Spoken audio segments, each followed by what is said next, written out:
We are prepared to make sure that the judgment is paid to New Yorkers. And yes, I look at 40 Wall Street each and every day. If he does not have funds to pay off the judgment, then we will seek, judgment enforcement mechanisms in court. And we will ask the judge to seize his assets. Okay, here we are. We'll ask the judge to seize his assets. I look at 40 Wall Street every day. The day that this all comes due is Monday. 40 Wall Street is one of his most valuable properties in New York, at $270 million estimated, and you can go down all of the others that he owns part of, and you can see all the prices there: 160 million, 175, 500, in part in some of these. So what happens now? I mean, do you just suddenly say, okay, couldn't get the bond, couldn't get the backing, the court doesn't go my way, so suddenly I'm selling a $500 million building in 5 days? Right. Well, this is what the conundrum that he is in. If he does not post this by Monday, he can still appeal, of course. It's just that this verdict will be enforced immediately on Monday, as you just showed there with Tish James saying she's prepared to go to court and do this. And literally seize the building asset. Exactly. Start a new case to go after it. And she could do that in multiple states, too. It doesn't just have to be in New York where he has properties. But the writing is on the wall that if he hasn't started preparing to sell some assets by now, that it could be pretty difficult to get this process done by Monday. And clearly, Letitia James is ready to go to court. She's been preparing for this. All right, guys. So you got to talk about the clear and obvious political persecutions against Trump, but this time on the financial side, because like I told you guys, they're trying to attack Trump from all sides, okay, when it comes to his reputation, when it comes to allowing him to run for office again, when it comes to trying to make him out to be a criminal, when it comes to finances. Yeah, they're attacking him from all fronts, okay? They're trying to destroy the man, okay, because he stood up against the establishment. It's really that simple, okay? It's really that simple.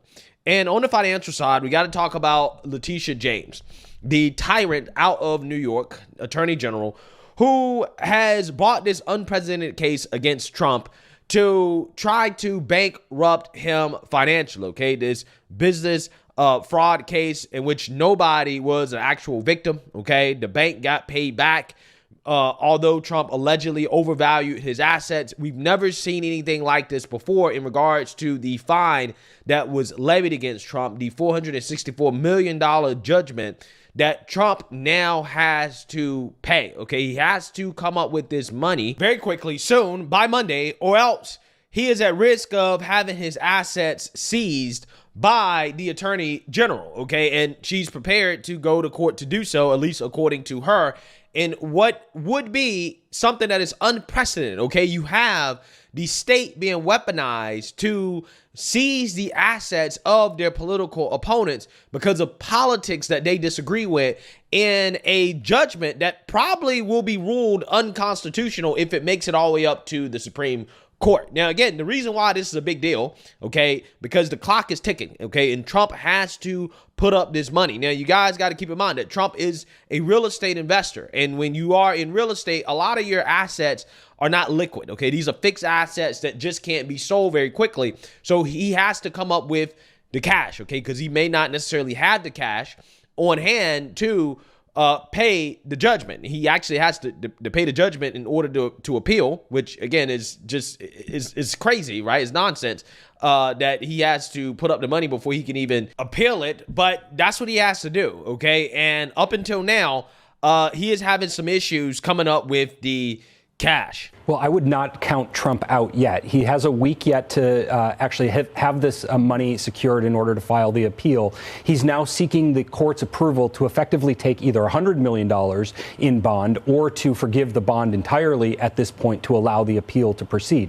That's the next step, is he wants to appeal this. But even if the court doesn't allow that and James actually does try to foreclose on some of his properties, I think he still has paths to move forward through federal court, ultimately to the Supreme Court, to complain about Eighth Amendment violations, the fine being so astronomically high here that it seems unbelievable for the Constitution to permit it under these circumstances. Yeah, I mean, it seems unjust that you could be forced to sell properties before you get the opportunity, especially given the enormous size of this unprecedented individual judgment, that you have to sell the properties, then you'd have to buy them back, I guess, if your appeal is heard and you get restitution? That does seem very unusual to have to essentially disgorge yourself of everything that you're still fighting for through the appellate channel. The problem is that people who do that may try to use the court system to just delay their payment of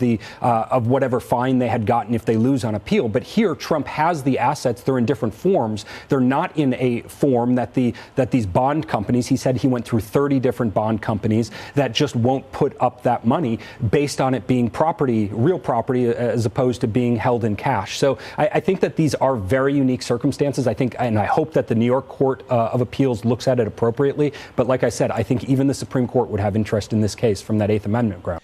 Yeah, so you've seen that, you heard that, okay? What you have there, okay, is just another example of what seems to be cruel and unusual punishment, okay? We're talking about potential Eighth Amendment violations because, I mean, they're just laying down a hammer against Trump. I mean, like, think about it, okay? They issue an $83 million judgment against Trump for the E. Jean Carroll case, okay? A case that, again, is ridiculous in and of itself. I mean, we're talking about allegations that go back almost 30 years, okay? And you have this business fraud case in which there was no real victim. Nobody was really hurt, okay? The banks knew what they were doing when they loaned Trump money. They knew that Trump would be able to pay it back. They liked what they saw from Trump.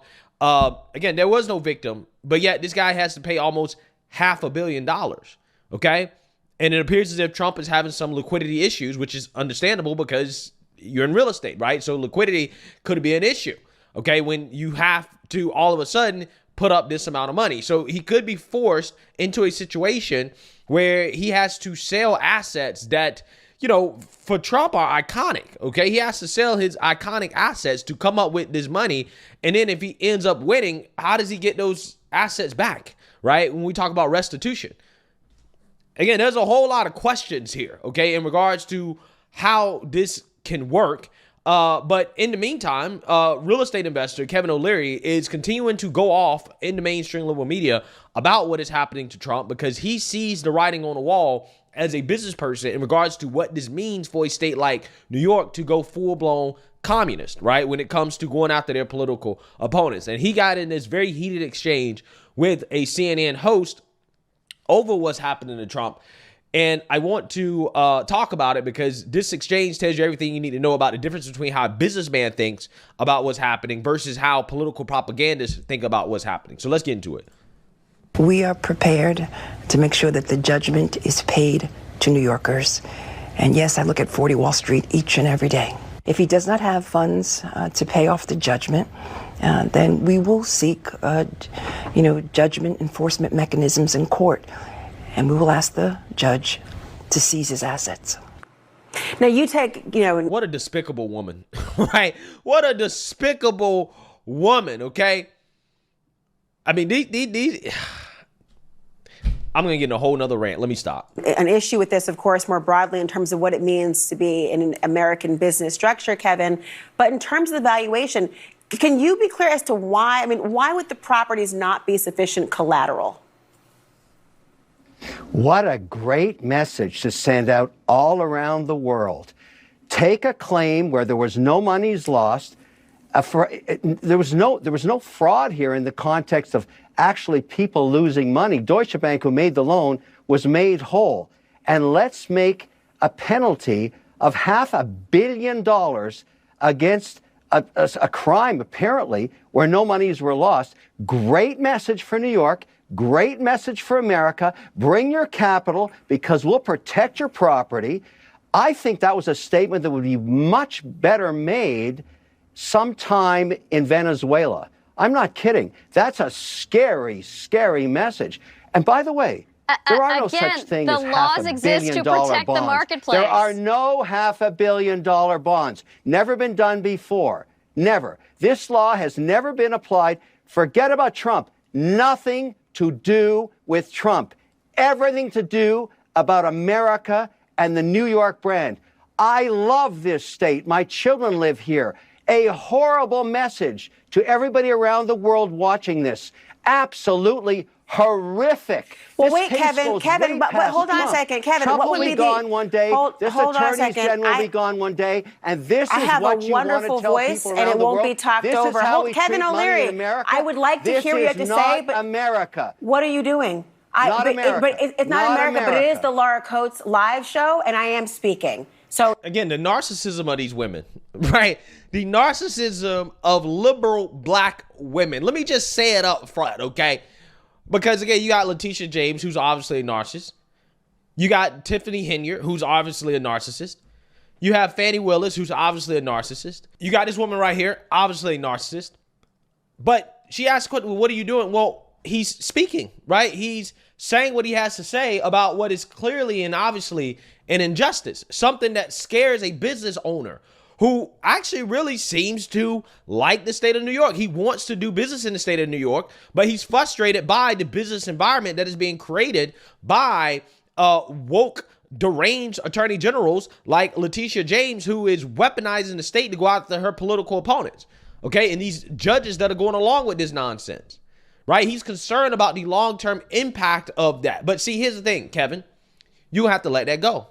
You're going to have to let these liberal states go. We're going to have to let these liberal cities go. That is the conclusion I've come to. You can't help people who don't want to help themselves. If these people continue to vote for this type of nonsense, this type of bullshit, then let them deal with the consequences. You can't save Chicago. You can't save LA. You can't save San Francisco. You can't save Oakland. You can't save Memphis. You can't save New York.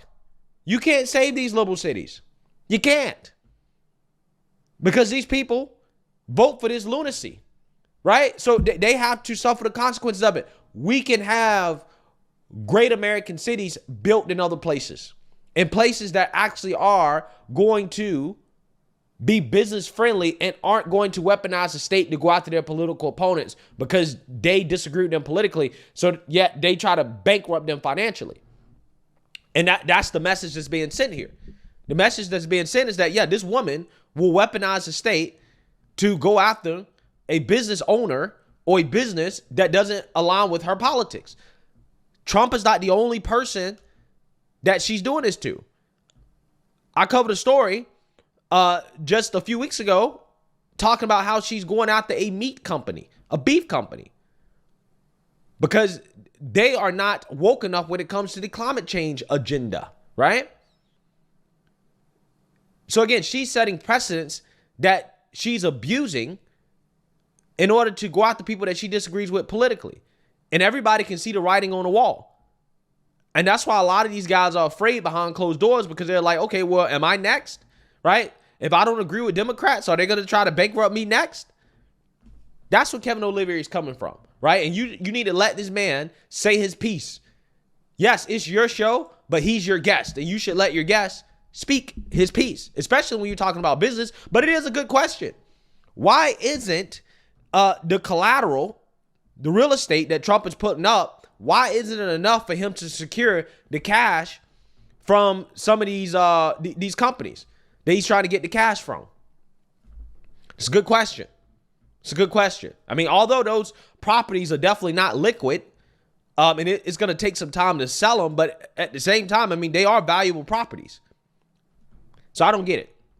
Oh, that will be the rule, not Venezuela, America. nowhere else. Fine, but it's Laura Coates Live. And hello, my name is Laura Coates. The question I want to ask you on this point, though, is what does the reverse say, Kevin, if they do not take action? And I hear your point about you believe there's no fraud and that everyone was made whole, but a judge found otherwise. And so given that, Catherine, to Kevin's point, can you address what your opinion is on the issue? Because your big major concern seems to be what happens if this is not followed through by James or the courts. What message would that sound? You seem to think that's anti-American. Yeah, look, I'm surprised that Kevin is wasting his good name defending fraud and lies, which I am convinced, Kevin, you have not committed. I don't understand. Why are you defending the actions of someone who has committed these actions? That, again, there is ample ample evidence that he has done this. And the idea that just because, the banks themselves may have been in on the fraud doesn't necessarily make it any better. I mean, yeah, so that person is a columnist, an opinion writer for the Washington Post. She's not a businesswoman. She doesn't do business. She doesn't have as many assets or as much money as Trump or Kevin O'Leary or all the other business owners that have come out and spoke against this, because I've done multiple news stories about business owners that have come out and said, yeah, I'm worried about this. This is not good. Okay, so yeah, of course you're not going to understand it because, again, you're a political propagandist. You want to see something like this happen. The question is not about whether or not there should be some form of punishment. It's about the fact that this punishment is so cruel and unusual that, again, we're talking about it potentially being unconstitutional. Okay, we've never seen a $500 million bond. That's insane. Absolutely insane. Now, it's one thing if they said, okay, well, we're going to give you a $10 million fine or a $20 million fine. I think a lot of people will say, I don't necessarily agree with it, but hey, it's not excessive. It is what it is. Not that big of a deal. But $500 million? Yeah, somebody like Kevin O'Leary, if you're a business owner, you should look at it. You should be scared to death, especially, again, if you're in real estate. Because just because it's happening to Trump doesn't mean it can't happen to anybody else. And again, that is the mistake a lot of people make when they see this type of stuff. Oh, well, it's just Trump. They're just doing it to Trump. It'll stop at Trump. No, it doesn't stop at Trump. No, you open up Pandora's box with Trump. It doesn't just stop at Trump. They use it for others as well, too. Okay? And that's the real takeaway here. That's why Kevin O'Leary is so frustrated. I don't think that Kevin O'Leary is necessarily a fan of Trump. I think he's probably indifferent about Trump. I think what he's really worried about is, again, the message that is being sent, the precedent that is being set, the fact that our country is turning into what we claim that we don't want to be, right? We're turning into Russia, right? We're turning into Venezuela. We're turning into China, where the state can just, again, seize your assets if you don't agree with the agenda of the powers that be, the politics of the powers that be. And that's the real message that's being sent here, and it's scaring people. And normal, everyday people are seeing it. They're seeing it, and that's why I think ultimately, at the end of the day, this is going to backfire in multiple ways. In multiple ways. I hope that this ultimately gets shot down if it goes up to the Supreme Court, okay? Or put it this way, I hope he can appeal it and it gets shot down there. I hope it doesn't have to go all the way to the Supreme Court.